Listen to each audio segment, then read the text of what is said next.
श्री शिवा नमस्ते भीम दोस्तों, स्वागत है आपका आपके अपने चैनल शिव भक्ति मार्ग में। आज की वीडियो में हम बात करने वाले हैं पशुपति व्रत में उद्यापन किस प्रकार से किया जाता है। आप सभी जानते हैं मेरे चैनल पर ऑलरेडी प्लेलिस्ट बनी हुई है जिसमें मैंने पशुपति व्रत की संपूर्ण जानकारी दी हुई है। उद्यापन को लेकर, सुबह की पूजा को लेकर, शाम की पूजा कैसे करनी है और साथ ही आपके सभी प्रश्नों के उत्तर भी मैं हर वीडियो के माध्यम से देती हूँ।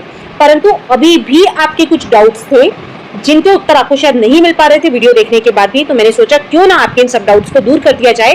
और यदि कोई नए व्यक्ति भी पशुपति व्रत करना शुरू कर रहे हैं तो आप भी इस वीडियो को ध्यानपूर्वक सुने। हो सकता है आपके साथ भी कोई ऐसा प्रश्न हो जिसका उत्तर आप ढूंढ रहे हो, तो आपको इस वीडियो में उसका उत्तर मिल जाएगा। तो देखिए, बहुत सारे कमेंट्स मेरे पास रोजाना आते हैं जो भी लोग पशुपति व्रत कर रहे हैं, जैसे कि उद्यापन वाले दिन भी क्या हमें दीपक को प्रसाद देकर जाना होता है, पूजा कैसे की जाती है शाम के समय में, क्या हम उद्यापन में पंडित जी को खाना खिला सकते हैं, एकादशी के दिन क्या हम उद्यापन कर सकते हैं, यदि व्रत कर रहे हैं तो उद्यापन में सीधे में हमें क्या चीज दान करनी होती है, नारियल कौन सा वाला लेना है, उद्यापन के बाद हमें क्या खाना है, सीधे को शिवलिंग से छूना सही है या नहीं है, उद्यापन वाले दिन पूजा कैसे होगी, पांचवें व्रत में यदि हम उद्यापन करने जा रहे हैं और हमारा पीरियड आ जाता है या फिर हमें कहीं बाहर जाना पड़ जाता है तब हमें उद्यापन कैसे करना है। दीदी, उद्यापन कब करना है, सुबह में कर देंगे, शाम के समय कर देंगे, शाम को हमें कहीं जाना है सुबह उद्यापन कर दे तो पूजा से पहले सीधा दे देना है या सीधे को बाद में देना है। तो इसी तरह के आपके बहुत सारे डाउट्स थे कि पूजा किस प्रकार हो, उद्यापन किस प्रकार होगा, तो बहुत सारे संशय आपके मन में बने हुए हैं। तो इस वीडियो के माध्यम से आपको आपके समस्त प्रश्नों के उत्तर मिल जाएंगे, परंतु ध्यानपूर्वक पूरा वीडियो को सुने तभी आपको संपूर्ण जानकारी प्राप्त होगी।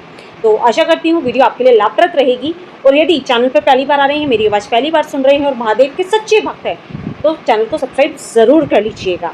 और वीडियो अगर हेल्पफुल लगे तो इसे अपने अन्य प्रियजनों के साथ भी ज़रूर शेयर करिएगा। तो चलिए वीडियो को शुरू करते हैं। सबसे पहले तो ये जो आप पूजा करते हुए जिन लेडीज़ को देख रहे हैं यहाँ पे, ये मेरी फ्रेंड है, इनका उद्यापन था तब मैंने इस वीडियो को रिकॉर्ड किया था। तो उद्यापन किस तरह से कर रही हैं आपको स्क्रीन पे दिख ही जाएगा, परंतु आपके प्रश्नों के उत्तर मैं आपको दे देती हूँ। थाली में आपको सामग्री दिख रही होगी, प्रसाद भी है यहाँ पे और दीपक भी है। तो जब भी आप उद्यापन करते हैं, पांचवा व्रत जब आपका होता है, क्योंकि आप सभी जानते होंगे पशुपति व्रत 5 मनोकामना पूर्ति करने वाला व्रत बतलाया गया और बहुत चमत्कारी व्रत है होता है ये। यदि आपका कोई कार्य नहीं हो रहा है तब आप इस व्रत को धारण करते हैं और जब आपके 5 व्रत पूर्ण हो जाते हैं। अब 5 व्रत पूर्ण होने का अर्थ क्या होता है, पहले तो आप यही समझ लीजिए, क्योंकि यहाँ पे सबको सबसे ज़्यादा कन्फ्यूजन होता है। देखिए, 5 व्रत तब पूर्ण होते हैं जब आपने 5 व्रत मंदिर जाकर किए हैं, दीपक जलाए हैं, प्रसाद अर्पित किया है, शाम की पूजा अर्चना की है एक ही मंदिर में, तब जाके आपके ये 5 व्रत पूर्ण होते हैं, समझिएगा इस बात को।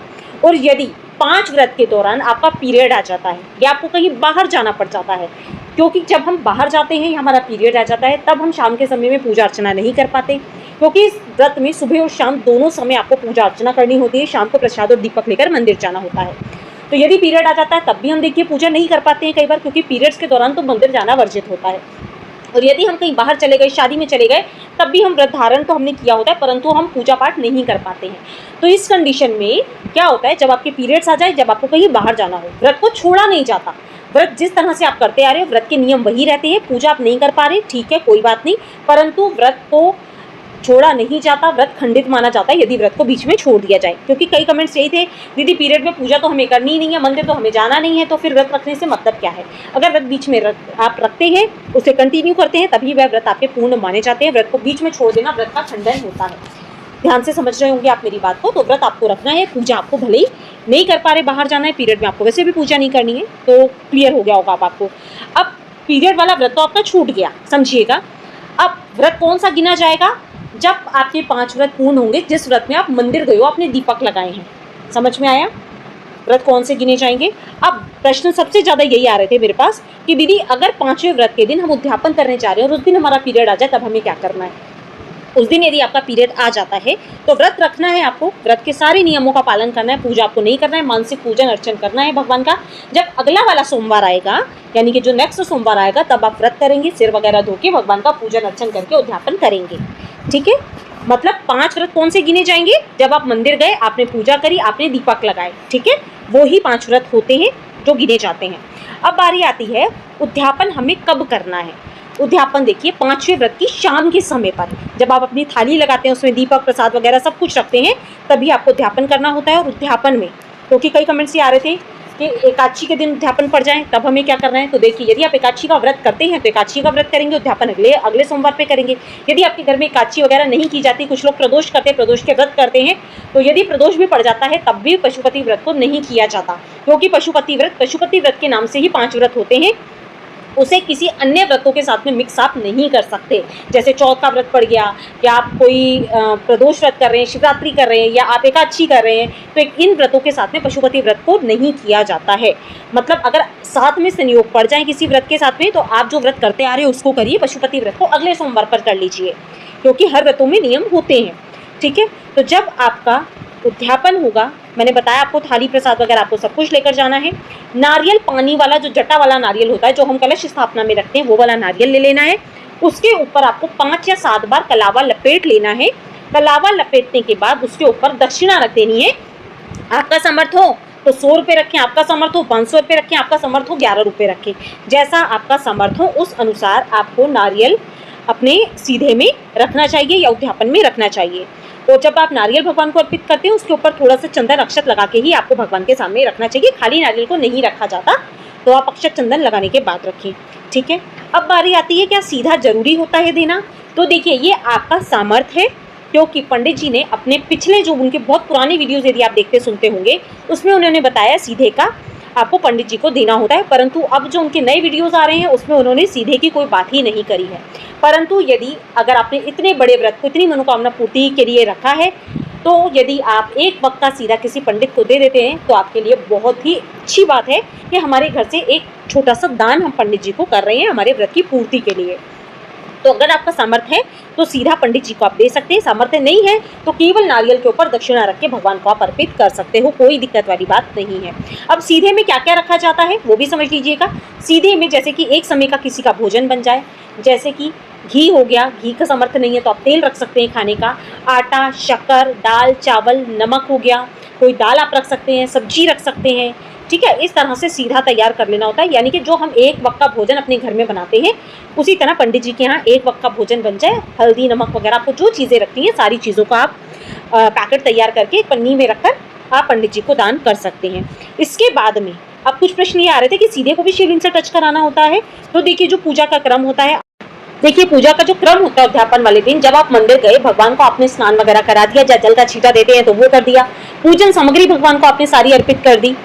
अब आपको क्या करना होता है, जो आप 108 की संख्या में सामग्री लेकर गए हो, कुछ भी ले जा सकते हो आप बेलपत्ती ले जा सकते हो, आप 108 फूल ले जा सकते हो, आप मिश्री के दाने ले जा सकते हो, मतलब कुछ भी 108 की सामग्री। एक क्वेश्चन आया था दीदी के टॉफियां ले जाएं, तो देखिए जो सब सामग्री भगवान को चढ़ती है वो लेकर जाइए, कुछ भी अलग से ऐसे हमें नहीं ले जाना होता। जैसे मिश्री हो गए, मखाने हो गए, तो ये भोग की सामग्री आप वो ले जा सकते हैं, 108 दाने मूंग के या चावल के ले जा सकते हैं। अब इन दानों को एक एक करके, यदि आपके पास समय है, पीछे कोई पूजा के लिए नहीं बैठा है, तो एक एक करके श्री शिवाय नमस्तुभ्यं का जाप करते हुए सामग्री को शिवलिंग के ऊपर अर्पित करते जाएं।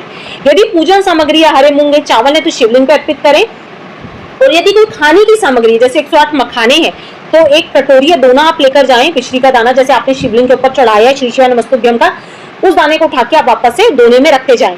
जैसे मखाना शिवलिंग पे अर्पित किया, उस मखाने को उठा के आप दोने में वापस रखते जाएं। मतलब खाने की सामग्री को शिवलिंग के मस्तक पे रख के नहीं हमें छोड़ देना होता। यदि पूजन सामग्री है, आप बेलपत्ती ले गए तो शिवलिंग पे चढ़ा दे, फूल ले गए हो तो आप चढ़ा दे, पंखुड़ियां चढ़ा दें, हरे मूंग शिवलिंग के ऊपर चढ़ते हैं, 108 तिल चढ़ा सकते हैं आप, 108 चावल के दाने शिवलिंग के ऊपर चढ़ा सकते हैं। तो जो पूजन सामग्री होती है वो शिवलिंग पे चढ़ती है, जो खाने की सामग्री होती है वो शिवलिंग के ऊपर रखने के बाद आप किसी धोने में रख दें। तो इस तरह से आपको 108 की सामग्री जो आप लेकर गए हैं वो चढ़ानी होती है। आपने जो नारियल आप लेकर गए हो वो आप भगवान के सामने अर्पित करते हो। अपने प्रसाद के 3 हिस्से करेंगे, दीपक प्रज्वलित करेंगे, उसके बाद आपकी ये पूजा संपूर्ण मानी जाएगी। और जो आप सीधा लेकर गए हो वो शिवलिंग के पास में रख दीजिए। जरूरी नहीं है शिवलिंग से टच कराना या नहीं करवाना, सामग्री को पास में रख के उस पर जल घुमा के आप भगवान के चरणों में समर्पित कर दीजिए सीधे के स्वरूप में। उसके बाद आप उठाकर पंडित जी को दे सकते हो, क्योंकि जब तक पूजा होगी नहीं आपका उद्यापन संपूर्ण नहीं माना जाएगा। तो जब उद्यापन आपका हो जाता है, पूजा वगैरह कर लेते हैं, उसके बाद पैर छू के पंडित जी को आप दे सकते हैं। अब कुछ मंदिरों में पंडित जी वगैरह नहीं होते तो नारियल और सीधे का क्या करना है, मंदिर में ही छोड़ दिए। जो भी सेवादार होते हैं, जो मंदिर की सेवा करते हैं, वह उठाकर ले जाते हैं। अब बारी आती है उस मंदिर में कोई सेवा भी करने वाला नहीं है, तब आपको क्या करना है, तब उस सामग्री को, नारियल को आप वहीं छोड़ दीजिए मंदिर में ही, कोई भी उस नारियल को उठा लेगा दक्षिणा देकर। ठीक है, जो सीधे का सामान जो आप मंदिर लेकर गए थे, अगर मंदिर में पंडित जी नहीं है, सेवा देने वाला कोई भी नहीं है, तो फिर आप आसपास में जो पंडित जी हो उनको पैर छू के घर पे जाकर आप दे सकते हो। और यदि आपकी श्रद्धा है व्रत वाले दिन किसी पंडित जी को घर बुला के खाना खिलाने की, तो बेशक आप वो भी कर सकते हो, कोई दिक्कत वाली बात यहाँ पर नहीं होती है। अब आपके जो सबसे ज्यादा कमेंट्स आ रहे थे पूजा को लेकर, तो वो उसका उत्तर आपको मिल ही गया होगा कि पूजा सुबह में करना है या शाम को। तो वापस एक बार बता रही हूँ, शाम के समय पर, क्योंकि आप सभी जानते हैं सुबह हम एक बार थाली तैयार करते हैं, उसी थाली से हम शाम के समय पर पूजा अर्चना करते हैं। तो शाम के समय पर आपको थाली प्रॉपर तरीके से लगा लेनी है, नारियल रख लेना है, दक्षिणा रख लेनी है, 108 की सामग्री रख लेनी है और सीधे का सामान रख लेना है। बस इन सारी चीजों को आप मंदिर लेकर जाएंगे। और हाँ, एक प्रश्न जो सबसे ज्यादा पूछा जाता है कि सीधे का सामान दीदी हम जैसे नहीं लेकर साथ में जा सकते, तो क्या हम उसे कैरी बैग में रखकर लेकर जा सकते हैं अपने साथ में? तो बिल्कुल आप गाड़ी पे कैरी बैग में रखकर सीधे का सामान लेकर जा सकते हो, क्योंकि एक थाली के अंदर इतनी सारी सामग्री आना बहुत ज्यादा मुश्किल है। तो आप अलग से थैला तैयार करके सीधे का ले जा सकते हो गाड़ी पे, कोई दिक्कत वाली बात उसमें नहीं होती है। और यदि आपके साथ में कोई बच्चा वगैरह जा रहा है या कोई बड़ा जा रहा है, तो वो भी उस सीधे के सामान को पकड़ के अपने साथ में लेके जा सकता है, कोई परेशानी वाली बात उसमें नहीं होती है। ठीक है, तो मैंने सोचा क्यों ना आपको वीडियो के माध्यम से समझाया बताया जाए, क्योंकि क्या होता है जब हमारे मन में डाउट्स होते हैं तब हमें ऐसा लगता है क्या हम जो कार्य कर रहे हैं वो सही है या नहीं है। तो आज आपको आपके समस्त प्रश्नों के उत्तर मिल गए होंगे। और यदि वीडियो अच्छा लगा हो, इन्फॉर्मेटिव लगा हो, तो वीडियो को लाइक करें के साथ साथ चैनल को सब्सक्राइब जरूर कर लीजिएगा। और यदि अभी भी मन में कोई प्रश्न है तो कमेंट बॉक्स में कमेंट करके मुझसे पूछ सकते हो। और पशुपति व्रत की प्लेलिस्ट आप जाके देखिए, उसमें आपको सारी जानकारी मिल जाएगी, टोटल वीडियोस के अंदर आपको सारे मिल जाएंगे। तो मिलते हैं अपने नेक्स्ट वीडियो में, तब तक के लिए श्री शिवाय नमस्तुभ्यं, जय माता रानी।